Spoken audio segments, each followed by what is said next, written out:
पहिली गोष्ट अशी विचारू इच्छितो की तुम्हाला कोणत्याही म्हणजे मी पण एका दौऱ्यात अनुभवलंय म्हणून तुम्हाला कोणत्याही जुन्या भेटलेल्या माणसाचं 10 वर्षांनी सुद्धा नाव लक्षात असतं ही स्मरणशक्ती अंगभूत इनबॉर्न का डेव्हलप केलेली? असं आहे की मी सार्वजनिक क्षेत्रात आहे आणि त्यामुळे साहजिकच लोकांच्या अपेक्षा फार असतात. सगळ्यांचीच काही पूर्तता आपण करू शकत नाही आणि करू शकलो नाही तर नाराजी होते. ती नाराजी पुन्हा कधी व्हायची नसेल तर एक गोष्ट लक्षात ठेवायची की त्या व्यक्तीला एकदा भेटल्याच्या नंतर त्याचं नाव हे आपल्या कॉम्प्युटरमध्ये रजिस्टर करा. म्हणजे मी राज्याचा मुख्यमंत्री असताना मंत्रालयामध्ये बारामतीची एखादी भगिनी भेटायला आली तर तिचं काम अवघड असेल पण काय गं सुदर्शना मुंबईला काय काढलं एवढं तिला म्हणलं तर ते गाव माझं नाव साहेबांनी घेतलं मंत्रालयात बाकी काम हो न हो. त्यामुळे ही नावाची गंमत लक्षात ठेवण्याची ही अनेक लोकांना एक सुखावं अशा प्रकारचा आनंद देते. नक्कीच. आणि ज्याच्यामुळे सुखावं आनंद होत असेल तर त्याच्यावर आपण लक्ष केंद्रित करणं हे आपल्या हिताचं असतं. पवार साहेबांच्याकडे पुढचा प्रश्न विचारणार आहेत पण तिघजण आहेत तर एक 4-4 प्रश्न आहेत तर प्रत्येकी एक-एकची राऊंड अशी घेतोय. पुढचा प्रश्न प्रतिभाताईंना विचारू इच्छितो की इतक्या वर्षांमध्ये 50 वर्षाचा प्रवास आहे. 1 ऑगस्ट 67 लग्न आहे तर इतक्या वर्षात पवार साहेबांच्या चेहऱ्याकडे बघून त्यांच्या मनात काय चाललंय ते तुम्हाला तरी कळलंय का?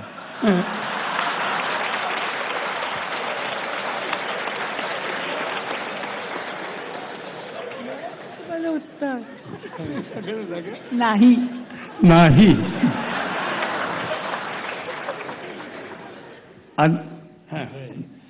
साहेब काहीतरी म्हणतायत यावर? नाही म्हणून सांगितलं. म्हणजे आयुष्यात गुगली बोलरच्या मुलीशी लग्न केलं. हो. त्यामुळे प्रसंग आला की आपली विकेट जातेच तर ती आत्ताही विकेट गेली. वा वा वा. अनुराधाजींना विचारू इच्छितो की साधारणपणे पुढे मोठे गायक जे जे नावारूपाला येतात त्या बहुतेकांचं शाळा कॉलेज किंवा त्याही आधीच्या काळापासून उत्तम गाणं लागलं की ते ऐकणं आपोआप पाठ होणं आणि म्हणणं असं सुरू होतं. तर तुमच्या लक्षात राहिलेलं तुमच्या लहानपणचं गाणं कुठलं?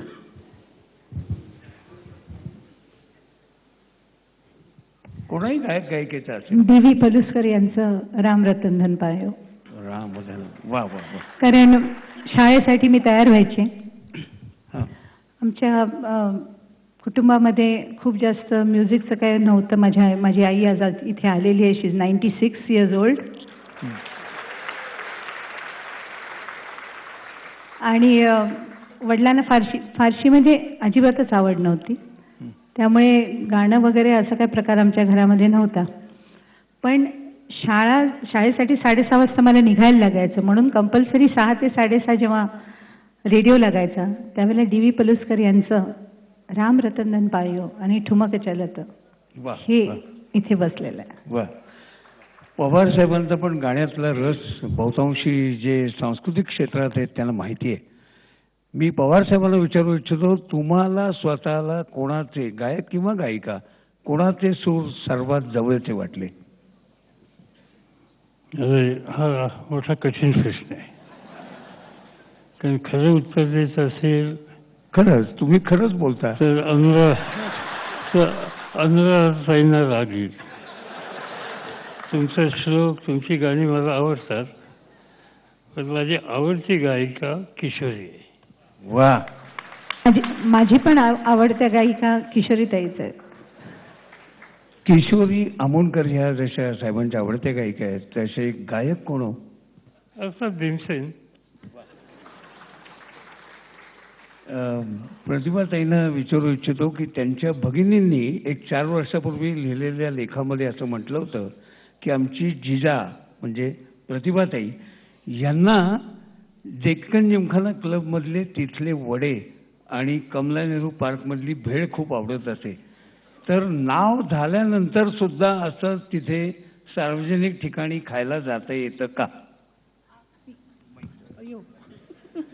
मी अजूनही जाते. हो. असं आवडतं खाण्याचं ठिकाण कुठलं? तुम्ही उत्तम बनवता हे सांगतातच, पण तुम्हाला कोणाचं उत्तम बनवलेलं आवडतं? ते सांगणार नाही तसं. सांगत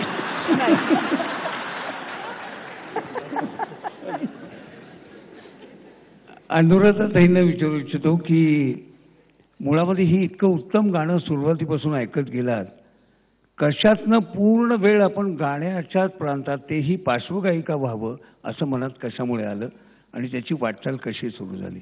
का असं आलंच नाही? असं कधीच नाही आलं. कारण तुम्हाला मी सांगितलं की माझ्या घरचे संस्कार असे होते की बाबा म्हणायचे की नाही, चांगल्या घरातली मुली गात नाहीत. म्हणजे मी आजपासून 50 वर्षापूर्वीच्या गोष्टी करते.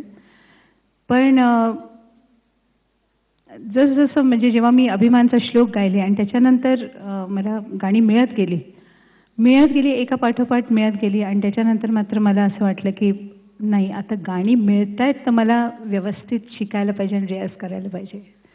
अशा पद्धतीने माझी ती वाटचाल सुरू झाली. स्वतः तुम्हाला म्हणजे आपले मिस्टर सुद्धा उत्तम अरुणजी. रचना मांडणारे हो. अरुणजी, तुम्हाला स्वतःला रचना थेट आपण मांडाव्यात असं वाटलं नाही? नाही, कधीच ते मला कधीच जमलं नाही.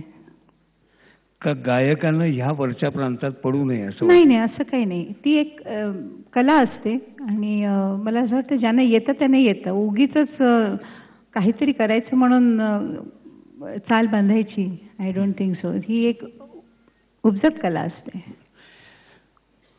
पवार साहेब, आम्ही चव्हाण साहेबांच्या चतुर्शिंगी पायथ्याच्या पुतण्याच्या घरी ज्यावेळेला शेवटच्या टप्प्यावर चव्हाण साहेबांना भेटायला जायचो, त्यावेळेला तिथे पुस्तकांचा ढीग असायचा आणि त्यांनी एकदा आम्हाला पुस्तकं दाखवली. त्या पुस्तकाच्या कव्हरच्या मागच्या बाजूला त्या पुस्तकातलं काय आवडलं याच्या नोंदी चव्हाण साहेबांनी केलेल्या होत्या. तुमची पण पुस्तकाची आवड आहे, तर तुम्ही पुस्तक कुठलं वाचावं हे ठरवता कसं? आणि वाचल्यानंतर ते आवडलं असेल तर त्याच्या नोंदी अशाच करता का?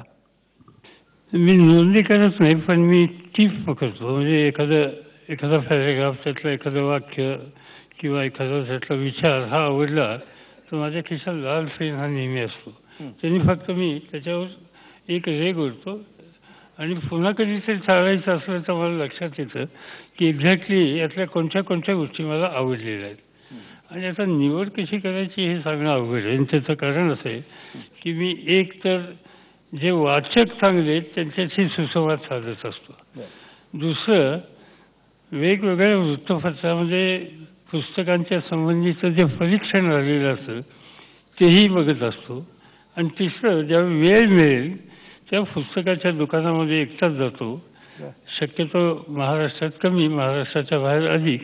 आणि तिथे 1 तास 2 तास घालवल्याच्या नंतर काय नवीन निघालेलं आहे हे समजतं. आणि महाराष्ट्रातले काही जे उत्तम पुस्तकाचे दुकानदार आहेत त्यांना मला काय आवडतं हे ठाऊक आहे. त्यामुळे त्यांच्याकडे काही नवीन आलं तर त्याची यादी ते माझ्याकडे पाठवतात. मी फक्त टिक करून माझ्या ऑफिसच्या लोकांना पाठवतो आणि ती घेत असतो. वा, अशा सगळ्या वैविध्यातनं तुम्हाला मुळामध्ये चरित्र, आत्मचरित्र, कथा, कादंबरी यापैकी कुठला साहित्य प्रकार जवळचा वाटतो? असं आहे की चरित्र, आत्मचरित्र वाचण्यामध्ये गंमत असते. एक तर ती माणसं नीट समजतात. आणि जगामध्ये आता हल्ली मी जरा इंग्रजी वाचतो, पण अनेक माणसं आपल्याला अशी ऐकायला मिळतात की त्यांनी कुठल्या तरी क्षेत्रामध्ये काहीतरी अतिशय वेगळं काम केलेलं आहे, मोठं काम केलेलं आहे. आणि मग ते जाणून घ्यायचं असेल तर त्याचं चरित्र किंवा आत्मचरित्र हे अधिक आपल्याला त्या गृहस्थाच्या संबंधीचं योग्य दर्शन देतं. मला वाटतं विचारवंतांपैकी किंवा ज्येष्ठ पत्रकारांपैकी लक्ष्मण शास्त्री जोशी साहेबांपासून ते गोविंदराव तळवलकरांपर्यंत आपण अनेकांशी आपला उत्तम स्नेह होता. राजकारण आणि राजकारण सोडून कशावर भर यांच्याशी बोलताना असायचा? कसं आहे, शास्त्री बाबा म्हणजे माझ्या आयुष्यामध्ये, म्हणजे शास्त्री बाबांचं जर वर्णन करायचं असेल तर हा एक चालता बोलता शब्दकोश आहे. शास्त्री बुवा कुठलाही विषय हा त्यांच्याशी काढला तर त्या संबंधीचं सखोल ज्ञान त्यांना असायचं लक्ष्मणशास्त्री जोशींना, आणि त्या संबंधीचं ते मार्गदर्शन करायचे. आणि हे प्रश्न मोठे गमतीचे होते. म्हणजे आता तर माझं वजन वाढलं, शास्त्रीवर वाईला गेलो तर शास्त्रीवांनी सांगितलं हे काही बरं नाही, तर व्यायाम केला पाहिजे, वेगवेगळ्या प्रकारचे व्यायाम केला पाहिजे, योग केला पाहिजे. म्हणजे योग वगैरे शास्त्रीवर तुमचं काही क्षेत्र नाही, मला काही योग करता येत नाही, आत्ता शीर्षासन करून दाखवू का? मी काही बोललो नाही. ते लगेच त्यांनी एक छोटंसा एक सत्तरंजी खाली बारकी टाकली आणि डोकं खाली आणि पाय वर, बघ म्हणले मी करू शकलो. वय वर्ष 80-81. आता हे आणि गोविंद तळवळकरांचं एक वैशिष्ट्य आहे की गोविंद तळवळकर म्हणजे त्यांचं वाचन म्हणजे एक चमत्कार आहे. त्यांनी जगातलं विशेषतः इंग्रजी भाषेतलं कोणतं पुस्तक वाचलं नाही असं आपल्याला कधी समजणार नाही. एखाद्या विषयाची त्यांच्याशी चर्चा केली की सगळं अगदी ओघळत्या भाषेमध्ये तो लेखक त्यांनी अनेक लिहिलेली पुस्तकं आणि त्या संबंधीची सहजपणाची माहिती सांगायची. अशी व्यक्ती दुसरी मी फक्त यशवंतराव चव्हाण पाहिली. आणि तुम्हाला एक गमतीची माहिती पुणेकरांना सांगू इच्छितो. एक दिवशी मी इंग्लंडला गेलो होतो आणि इंग्लंडला एक पार्लमेंट आहे, त्या पार्लमेंटच्या ग्रंथालयात तुम्ही कधीतरी तिकडे गेल्यानंतर जात असतो. एक तिथं असं आहे की ज्या देशामध्ये ब्रिटिशांचं राज्य होतं त्या देशांना आपण कॉमनवेल्थ कंट्रीज म्हणतो. आणि कॉमनवेल्थ कंट्रीचे लोकसभा विधानसभा याचे जे सभासद असतात त्यांना तिथल्या देशाच्या विधानसभेत किंवा लोकसभेत कधीही प्रवेश असतो. मी महाराष्ट्राच्या विधानसभेचा सभासद होतो आणि त्यामुळे साहजिकच मला लंडनच्या पार्लमेंटला जायला आणि तिथल्या ग्रंथालयामध्ये जायला सहज संधी मिळाली. मी तिथल्या ग्रंथालयामध्ये बसलो होतो आणि बसल्यानंतर एक वयस्कर ग्रस्त एका कोपऱ्यात वाचत होते. मला सारखं वाटायचं की या माणसाला कुठेतरी पाहिलं आहे. मी त्यांना पाहिलं नव्हतं. शेजाऱ्याला विचारलं कोण आहे, मी पाहिल्यासारखं होतं. ते म्हणजे हे विल्सन, इंग्लंडचे प्राईम मिनिस्टर होते, आता प्राईम मिनिस्टर नाहीत. आणि मी अर्थात विल्सनचे फोटो पाहिले होते, त्यांच्या बातम्या असल्या तर कधी भेटलो नव्हतं. पण उठून मी गेलो त्यांच्याकडे आणि मी त्यांची माझी ओळख करून दिली की मी भारतातून आलेलो आहे. त्यांनी विचारलं कोणतं राज्य, विच स्टेट? मी म्हणलं Maharashtra. You are from Maharashtra, how is my friend Y Chavan?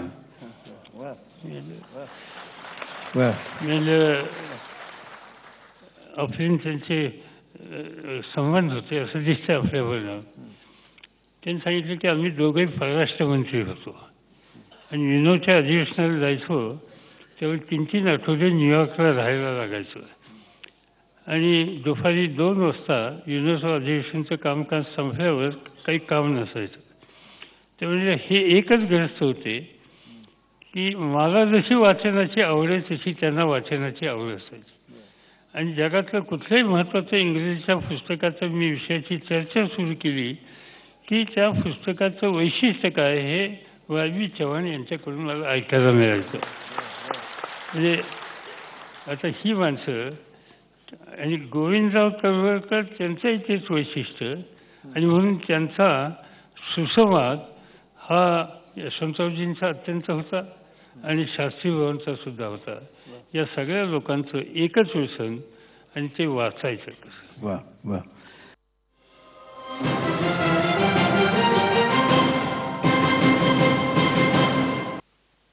अनुराधाताईनं विचारू इच्छितो की आपल्या अनेक संगीतकारांच्या रचना तुम्ही गायलेल्या आहात.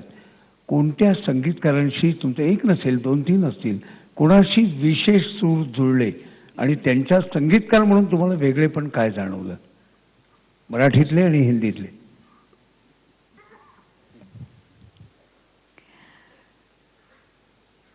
मला असं वाटतं की मी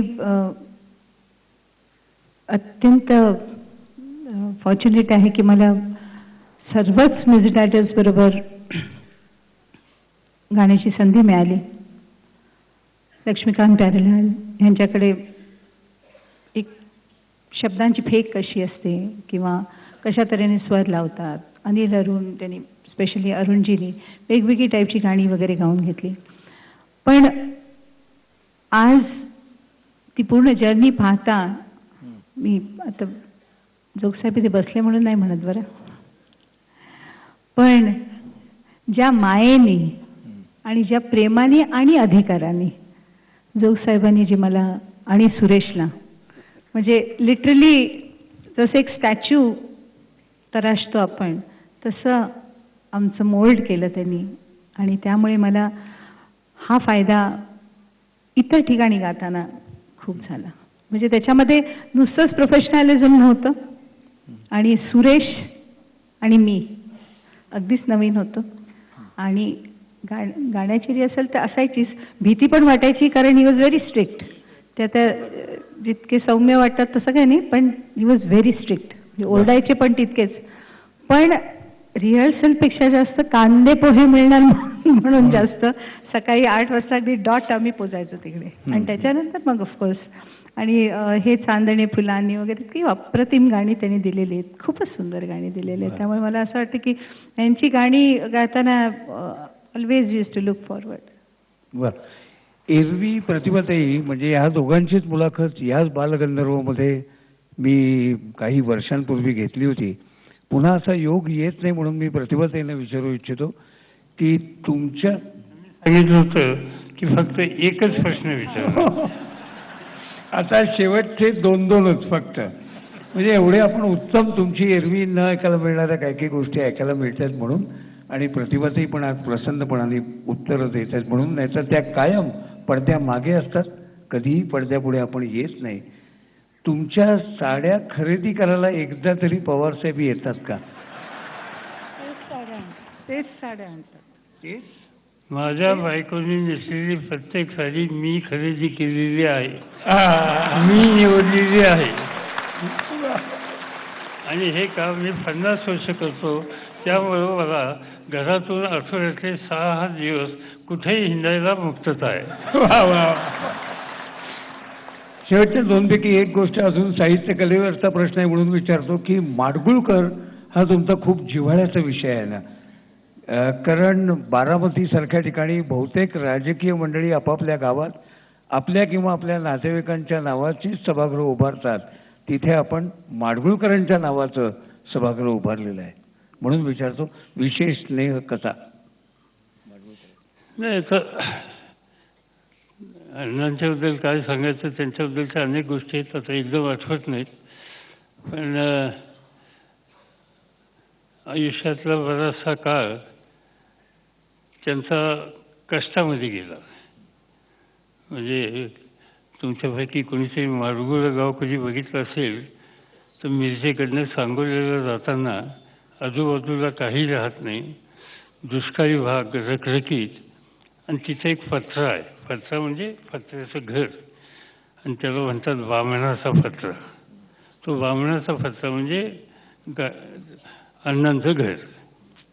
ते तिथून नंतर शिकायला पुढे गेले, औंधाला आले, औंधावरून पुण्याला वगैरे वगैरे वगैरे. हा प्रवास सगळ्यांना माहिती आहे.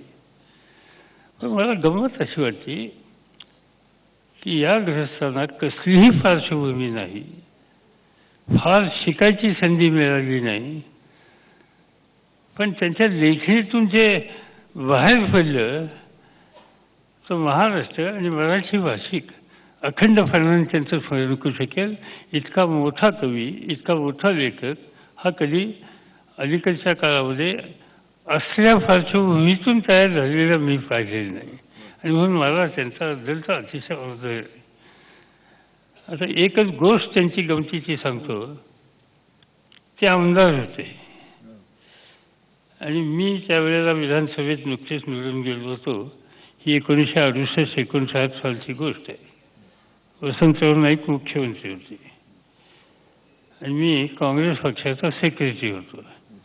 तर काहीतरी कामासाठी मी मुख्यमंत्र्यांच्या घरी गेलो तिथं माडगुळकर बसले होते आणि त्यांनी चव्हाण साहेबांना आपलं नाईक साहेबांना सांगितलं की 2 दिवसांनी ठाण्याला नगर अध्यक्षपदाची निवडणूक आहे आणि तिथं आमचा एक दोस्त आहे त्याला अध्यक्ष करायचं आहे आणि काही करून करायचं आहे.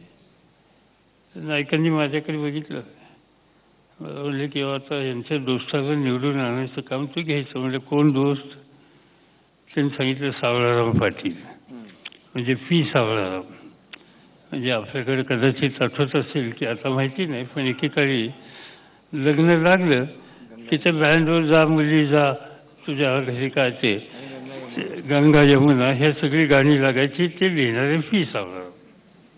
त्यानंतर ते आता एवढे मोठे कवी आपल्याला ठाऊक आहेत. म्हणजे हे म्युन्सिपाल्टीच्या इलेक्शनच्या भानगडीत कुठं भरले आणि तिथं कसे निवडून यायचे. ते म्हणजे नाही काही करत, म्हणजे काही करून त्यांनी निवडून आणायचं. ठीक आहे, आता माझं काम सोपवलं. गेलो मी 2 दिवस तिथं काय उद्योग करायचे ते केले. 2-3 मतं कमी होती आणि ती 2-3 मतं कशी मिळवायची हे वापर तुम्ही नव्हता, पण ते काय करायचं ते केले उद्योग आणि त्यांना आम्ही निवडून आणलं आणि त्यांना गाडीत घालून आम्ही मुख्यमंत्र्यांच्या घरी गेलो. सावळाराम पाटील यांचं मूळ गाव येडे निफाणी, हे इस्लामपूरच्या जवळ आहे. येडे निफाणी. तर माडगुळकरांनी त्यांना जवळ करण्याच्याऐवजी मला मिठी मारली. म्हणजे काय दोस्ता काम केलं, येड्याचा पाटील ठाण्याचा अध्यक्ष केला म्हणजे